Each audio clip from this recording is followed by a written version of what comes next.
Sixers took care of business against the Washington Wizards last night, but I'm going to tell you why that win was actually more monumental than you might believe. Plus, got to talk about the Trae Young trade because just moments after the Sixers beat the Wizards went out and completed a deal for Trae Young. We're going to talk about the ramifications of that deal on the Sixers and the rest of the Eastern Conference. Real quick, though, before we get into that, having a little bit of a sub battle here inside the walls at Chat Sports between us here at 76ers Now and my friend Tyler Smith over at Celtics Today. But look, right now, as we sit here on Thursday, only one day left in the working week, Celtics Today has a 20 subscriber lead over a 78 to 59. I hate the Celtics. I know you do as well. So if you're a Sixers fan looking for more coverage on your 76ers, go ahead, hit that sub button, especially with the trade deadline coming up in about a month. You want to be notified on everything going on with the 76ers. So let's start talking about that game last night because the Sixers took care of business, winning 131 to 110 over the Washington Wizards, a game that they had to come out and win, right? Going up against a bad team like Washington with some players missing on their side of things. Sixers fully healthy, coming off that awful loss against the Denver Nuggets on Monday. This was a get-right game, and it was just that for Philadelphia. They really controlled things outside of a tough stretch in that second quarter from start to finish. But the reason I'm saying this win is so monumental, because you might look at this and say, it's the Wizards. What about being the Washington Wizards in January, is so huge for Philadelphia? Well, it's because a couple of reasons that pertain to this game here. Chat stats number one. For the first time since December 18th of 2023, over 2 years ago, the Sixers had their entire roster healthy and available. There was nobody listed as out on the injury report yesterday for the first time in over 2 years. That is unbelievable to have going that long and that far back. The Sixers have had at least one player on the injury report until yesterday. That is a big step in the right direction. But maybe even more importantly, chat stats number two.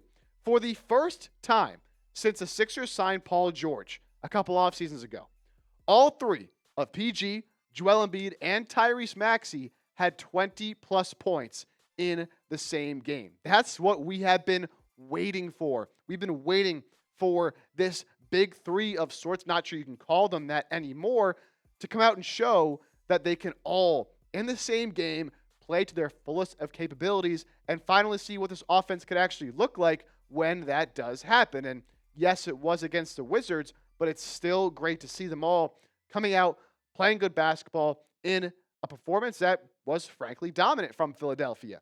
And especially for Embiid, he has been so good really over the last month, but especially over his past 5, 6, 7 games. He has been looking more and more like the old Joel Embiid. VJ Edgecombe came out and said he's moving way better than he was when I first joined the team back in the summer. Another 28 points, 7 rebounds for Embiid last night, an efficient night. He didn't even play in the fourth quarter. He's moving around well. He had his second dunk of the year last night. Looks the healthiest he has all season long. That is big. Coming into the year, we had no idea what to expect from Embiid. But with what the Sixers have done this year to manage his injuries, he's played every game, I think, at the last, nearly 10 games. I mean, he's been playing a lot of basketball recently, and he's been looking good while doing it. An efficient night for Tyrese Maxey. Again, didn't have to do a whole lot, especially in the fourth quarter. Played like one random minute in the fourth quarter. 22-8, a super efficient night. By a scoring metric, not the biggest game of Maxey for this season, but an efficient night running the offense, not having to do too much because he finally got contributions from a lot of other players on this team. And, especially we got to talk about Paul George because he's had an up and down season. There's some nights where PG looks closer to the version of the player that the Sixers thought they were getting when they signed him. And there's some nights where offensively he really just doesn't look like he has it anymore. Now, defensively, he's still been the guy that you want him to be. He's been great on the defensive end all year long. But the offense, it kind of comes and goes. Last night, though, you really saw, again, all three of these guys playing at a high level, playing to the best of their capabilities. Paul George at 23, 5 and 4 in the night. Another really, really efficient night for him.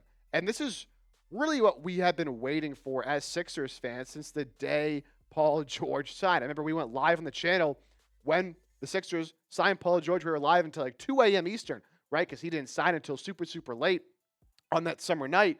And we're envisioning these kind of nights where the big three is carrying the Sixers offensively.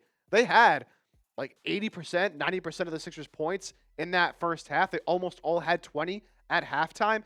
These were the kind of games we were kind of expecting. And this is the first time it's happened since Paul George has joined. Now, do I expect this to be the new normal? No. How often are they really all going to be healthy and scoring 20 plus in the same game?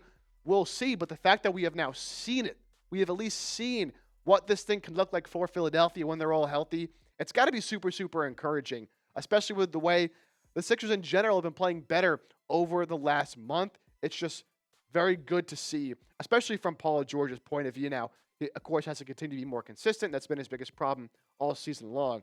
But just, I know it was the Wizards, but super refreshing to see a game like that out of those three. And how about VJ Edgecombe as well? He continues to, whatever kind of night he's having, whether he is making a lot of shots, whether he's not. Last night, a lot of the shots weren't falling, just 4-13, 1-6 from three. He always seems to make an impact on the game, regardless of what's going on. And last night, VJ Edgecombe became the youngest Sixer ever with a 4x5 game. 13 points, 7 assists, 6 rebounds, also had 5 steals. So obviously making an impact on the defensive end of the floor. He's just been so impressive in, I want to say, almost every aspect of the game, right? I mean, we knew coming in the kind of athlete he was, the kind of defender he could be, but offensively, VJ Edgecombe has just been so impressive, especially with the ball in his hands. Almost nobody expected him to come in and do the things he's doing on the offensive side of the ball that he has been so far this season. And then on top of all that, he's doing all the little things that you want to see out of a player like VJ, number 3 overall pick, coming in and impacting the game in all these different kinds of ways. VJ Edgecombe is top 10 in the NBA, not amongst rookies. This is among all NBA players. Top 10 in deflections per game at 3.6, steals per game at 1.5, loose balls recovered at 1.4. So he's taking steps offensively, he's taking steps defensively, but he's still playing hard with a chip on his shoulder and doing all the little things, the hustle plays that you need to win games. I really just can't say enough good things about what VJ Edgecombe has done this season. And how about this, Sixers fans? I feel like because a lot of Sixers fans want to see them back in the playoffs and see if this team can stay healthy late in the year, not enough people are celebrating the turnaround from last year to this year. I think we all should just take a second and appreciate that this team, despite the down year they had last year, are where they are right now. Because we could have had another year like last year where they're down in the dumps, everybody's hurt, they're way under 500. They're back in the swing of things this season. And I think that should be celebrated and talked about a little bit more. Last year, the Sixers didn't win their 20th game of the season until their 49th game. That was on February 4th.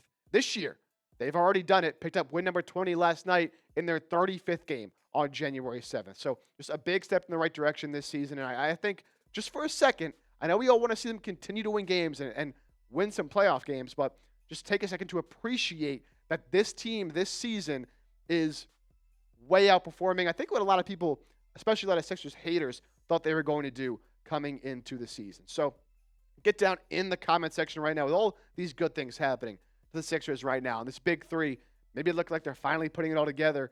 What is your level of confidence in this current 76ers team? Scale it for me 1 through 10. 1, you have no confidence. 10, super confident. Right now, I'm at about an 8. I'm feeling really, really good about the direction this Sixers team is headed in. I don't even think they need to make a trade.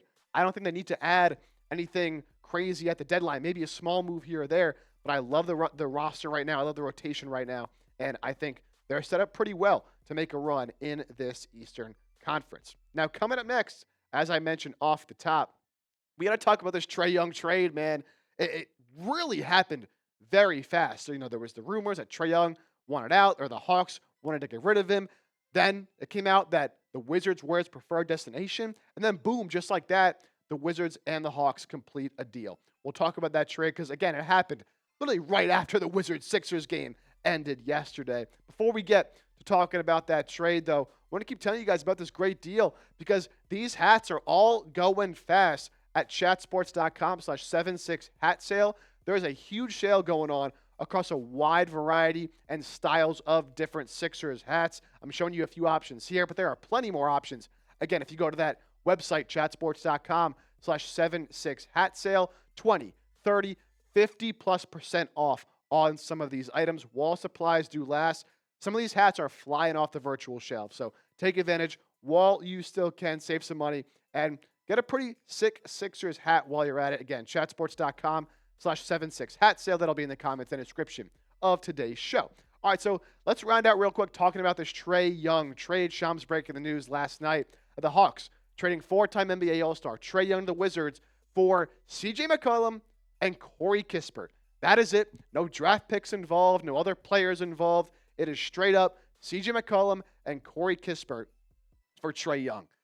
Crazy to think, a player the caliber of Trae Young. I know his value has really declined over the past couple of years, and he's on a contract where he's a player option this offseason, so the value wasn't crazy high. But the Hawks basically just salary dumped Trae Young to Washington for a couple of players that, let's be real, not going to be really in that rotation moving forward long term. Kispert, probably will be. They obviously like Corey Kispert. CJ McCollum, though, I don't really see that being, a huge part of their team. Now, let's talk about this from the Wizards' perspective first, because, to get Trae Young, and that's all you're really giving up, I think it's kind of a no-brainer from Washington's perspective. Now, you do have to pay Trae Young a ton of money, and that's certainly why Atlanta wanted to get off of the deal. But, Washington has a lot of intriguing young pieces, right? They've played the Sixers hard in the majority of the games they played. They played 3 matchups so far this season, really giving them some tough matchups, especially that overtime game earlier on in the season with Alex Sarr. Trey Johnson looks like a good player. Bilal Coulibaly.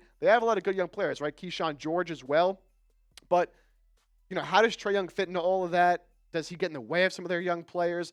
I don't think the Wizards still, even with Trae Young, are much of a threat in the Eastern Conference at all. A Trae Young, Trey Johnson backcourt, I worry about that defense long term. And one of the reasons Atlanta moved off of him is he's just a really bad defender, right? Trae Young, for as great of an offensive player as he is and as he can be when he is 100% and playing to his best, it's great. But defensively, he's a liability, man. I mean, he might be listed at 6 foot. He looks 5'10", 5'11", 160 pounds. That's basically my size. I'm 5'9", about $160, right? And when I go to LA Fitness, play some basketball, I can't guard most of the people there. So you're asking Trae Young, who's basically my size, to guard NBA level players. It's just, he's never going to be a good defender. It is what it is. And so Washington will have to figure that out. But again, you really didn't give up much to go and get him. And from Atlanta's perspective here, they've been a lot better without Trae Young this season. So it makes sense why they wanted to move off of him. Trae Young kind of wanted a fresh start as well. And so now, if you're Atlanta, you have this other core that you have of Jalen Johnson. Nickeil Alexander-Walker has been great. You still have Reece Shea, former #1 overall pick, Porzingis, Okongwu. They have a lot of good players over there, right? And they're really leaning into Jalen Johnson being their star, being their #1 guy. It's just crazy that, wasn't that long ago, the Hawks were having some playoff success, obviously beating the Sixers, reaching that conference finals. They beat the Knicks in a playoff series as well that year. So, they've had some success, but the Trae Young era is officially over in Atlanta. And so where this really now can affect the rest of the Eastern Conference, because the Wizards obviously I don't think are a threat with Trae Young. And the Hawks roster right now I wouldn't say is a huge threat in the Eastern Conference either. But there are reports coming out. A big reason the Hawks made this move was to free up Trae Young's money to now go up and try to acquire Anthony Davis. Shams Charania and multiple other outlets reporting the Hawks are pivoting to try to get Anthony Davis. Look, if they did without giving up too much, all of a sudden, I think they do become a pretty legitimate contender and threat in that Eastern Conference. Obviously, it depends what players are giving up. Maybe it's just picks. Obviously, they have to match the salary of Anthony Davis. But, assuming AD, if he can stay healthy, I think it'd be a pretty good get for the Atlanta Hawks. Now, they are down there in the standings right now as we take a look at the updated look following Wednesday night's games around the association. At the East, Sixers in there at 20-15 in the 5 spot. Only a couple games behind in the loss column, though, of the 2-seeded New York Knicks. Atlanta in there at the 9 spot. 18-21, picked up a win last night.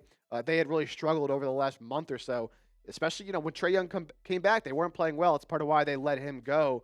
But they, have some catching up to do in the standings. If they do get Anthony Davis, though, I would certainly watch out for Atlanta to be a player in the East. Again, I'm kind of shocked how quickly this all happened, but maybe now this kind of kicks off the trade season per se. We hadn't really seen any moves made yet. Trade deadline is in a month. maybe now teams start to get a little bit more aggressive with the first real big domino of the trade deadline falling. So I think the Hawks would be a pretty legitimate threat in the East if they can land Anthony Davis. If they did, what do you think? Would Atlanta be a threat? Give me a yes. Give me a no. Let me know your thoughts on that. And the deal as well with Trae Young now in Washington down below in the comment section. And before we hop on out of here, of course, don't forget to hit that sub button. And if you want even more additional coverage on your 76ers, go give me a follow on social media, on Instagram at 76ers Now IG, on Twitter at Jake Chipper for more coverage all year long on your 76ers.